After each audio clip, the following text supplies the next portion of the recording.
Vancouver seaplane টার্মিনালে চলে এলাম আমরা। সিপ্লেনে করে ভ্যাঙ্কুভারটাকে ঘুরে দেখব। এখানে সিপ্লেনে ভ্রমণ করতে $185 করে খরচ হচ্ছে আমাদের, যেটা নর্মালি 137-এ পাওয়া যায়, যদি আমরা লেট করার কারণে পাইনি।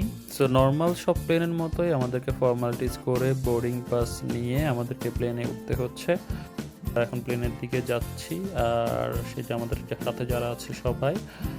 প্লেনে ওঠার আগে কিছু সেফটি ইনস্ট্রাকশনস অ্যান্ড আমরা প্লেনে উঠে গেলাম আমরা 3 জন, আর সাথে আরও গেস্ট, যেখানে সাথে কো পাইলট এবং পাইলট আমাদেরকে নিয়ে ফ্লাই করবে। এখন আমরা ফ্লাই করে আকাশে উঠে যাচ্ছি। এরকম ছোট ছোট অনেকগুলো দ্বীপ আছে এখানে, যেগুলো কোনোটা এভাবে ব্রিজের মাধ্যমে কানেক্টেড, অথবা যেখানে আপনাকে স্পিড বোট বা শিপের মাধ্যমে যেতে হবে। নর্মাল যে কানাডিয়ান পিপল আছে তারা নর্মালি এখন আর শহরগুলোতে থাকে না, তারা এরকম দ্বীপগুলোতে এসে নির্জনে থাকতে পছন্দ করে, কারণ ওভার পপুলেশনের কারণে তারা কিছুটা বিরক্ত। তো তারা শহরের লাইফ বাদ দিয়ে নর্মালি এভাবে থাকছে। এখন আমরা দেখতে পাচ্ছি heart of Vancouver, Vancouver downtown, one of the finest business city in the Canada including world.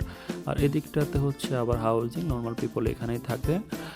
এভাবে কথা বলতে বলতে আমরা ল্যান্ড করে ফেললাম, সামনে ডাউনটাউন দেখা যাচ্ছে। আমরা এখন প্লেন থেকে নামবো।